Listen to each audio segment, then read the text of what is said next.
স্বাগতম বন্ধুরা। বিগত বছরগুলোতে আমরা অনেক যুদ্ধের কথা শুনেছি। America Afghanistan, America Iraq, Iran Israel. কিন্তু এইবার এই যুদ্ধের দাবানল যেন দক্ষিণ পূর্ব এশিয়ার দিকে ধেয়ে এসেছেন।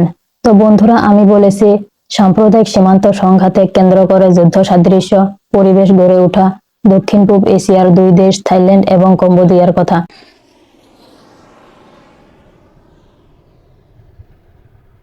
24 জুলাই দুই দেশের সেনার মাঝের প্রচন্ড গুলিবর্ষণে 10 জনেরও অধিক সাধারণ লোকের মৃত্যু হয়।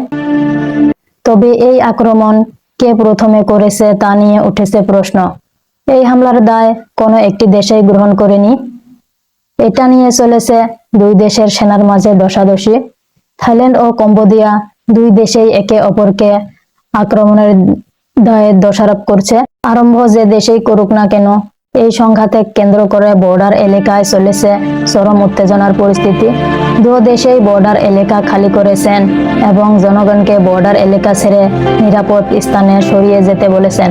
কিন্তু এই সীমা সংঘাত একদিনে সৃষ্টি হয়নি।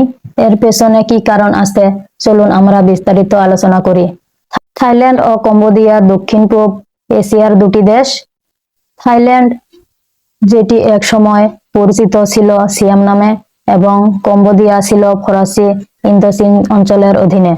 দেশ দুটির মাঝে রয়েছে 817 কিলোমিটার আন্তর্জাতিক সীমা এবং ইহা উত্তর পূর্ব লাওসের সাথে যুক্ত ত্রিস্তম্ভ থেকে শুরু হয়ে দক্ষিণ থাইল্যান্ড উপসাগর পর্যন্ত বিস্তৃত।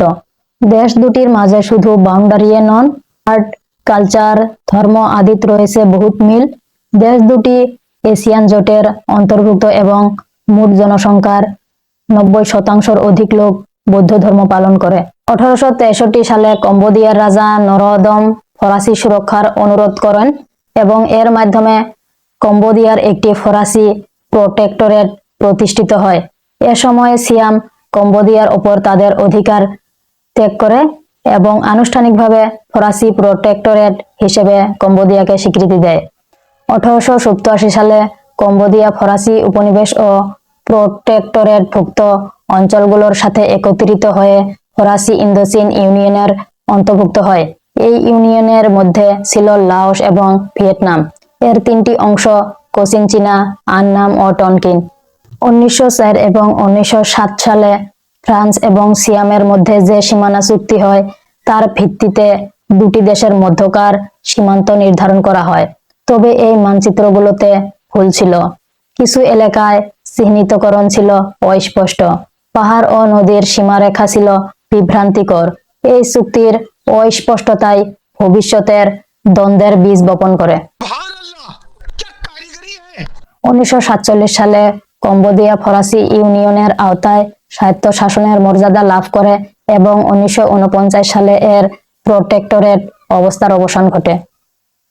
কম্বোডিয়া 1953 সালে স্বাধীনতা লাভ করে এবং তারপর থেকেই থাইল্যান্ডের সঙ্গে তাদের সম্পর্ক ছিল অস্থির ও উত্তেজনাপূর্ণ।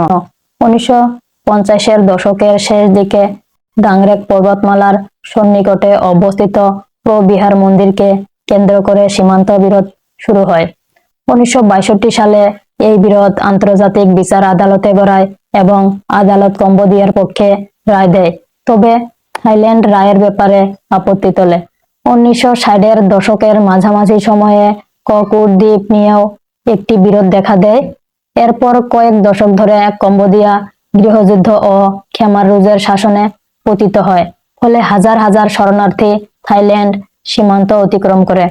1994 সালের 18 ফেব্রুয়ারি খেমার রুজ নেতা পল পট আবার ডাংরেক পর্বতমালায় আনলং ভেঙে তাদের সদর দপ্তর পুনর্গঠন করেন। খেমার রুজ অনুপ্রবেশ ঠেকাতে 1980-র দশকের শেষ দিকে কম্বোডিয়া সীমান্ত বরাবর একটি বিশাল সুরক্ষিত বেড়া নির্মাণ করে। 1990-এর দশকে কম্বোডিয়ায় শান্তি ফিরে আসার পরও থাইল্যান্ডের সঙ্গে প্রেবিহার মন্দির ও ককুর দ্বীপ নিয়ে উত্তেজনা আবার বেড়ে যায়। 1995 সালে একটি সীমান্ত কমিশন গঠন করা হলেও 2013 সাল পর্যন্ত কোনো কার্যকর সমাধানে পৌঁছানো যায়নি। 2025 সালের 24 জুলাই থাইল্যান্ড ও কম্বোডিয়ার মধ্যে ঘটে যায় এক ভয়াবহ সীমান্ত সংঘর্ষ। দুই দেশের বহু বছর ধরে চলা সীমান্ত বিরোধ ফের রূপ নেয় রক্তক্ষয়ী সংঘাতে। মূল সংঘর্ষ শুরু হয় থাইল্যান্ডের তামুনথম মন্দির এলাকা ঘিরে, যেখানে ড্রোন ও সেনা চলাচল ঘিরে দুই পক্ষের মধ্যে গোলাগুলি শুরু হয়। কম্বোডিয়া ও থাইল্যান্ড উভয় দেশেই প্রথম হামলার দায় অন্যের উপর চালায়। কম্বোডিয়ার তরফ থেকে রকেট ও গোলা নিক্ষেপ করা হয়, যার ফলে থাইল্যান্ডের হাসপাতাল ও গ্যাস স্টেশন ক্ষতিগ্রস্ত হয়। জবাবে থাইল্যান্ড বিমান বাহিনী F-16 যুদ্ধ বিমান দিয়ে কম্বোডিয়ান সেনা ঘাঁটি লক্ষ্য করে পাল্টা হামলা চালায়। এই সংঘর্ষে দুই দেশ মিলিয়ে 30 জনেরও অধিক প্রাণ হারান, যার মধ্যে বেশিরভাগই ছিল সাধারণ বেসামরিক মানুষ। আহত হয় শতাধিক। দুদেশ থেকে মোট প্রায় 2.5 লক্ষের বেশি মানুষ গৃহছাড়া হয়ে নিরাপদ আশ্রয়ের খোঁজে পালিয়ে যায়। সীমান্তবর্তী এলাকায় ঘোষণা করা হয় সামরিক আইন, বন্ধ করে দেওয়া হয় মন্দির ও বাণিজ্য পয়েন্ট।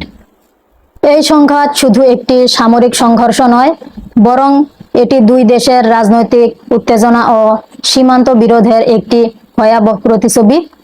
আন্তর্জাতিক চাপ ও কূটনৈতিক চেষ্টায় যুদ্ধবিরতির ঘোষণা আসলেও এই অঞ্চলে শান্তি কতটা টিকবে তা এখনো অনিশ্চিত।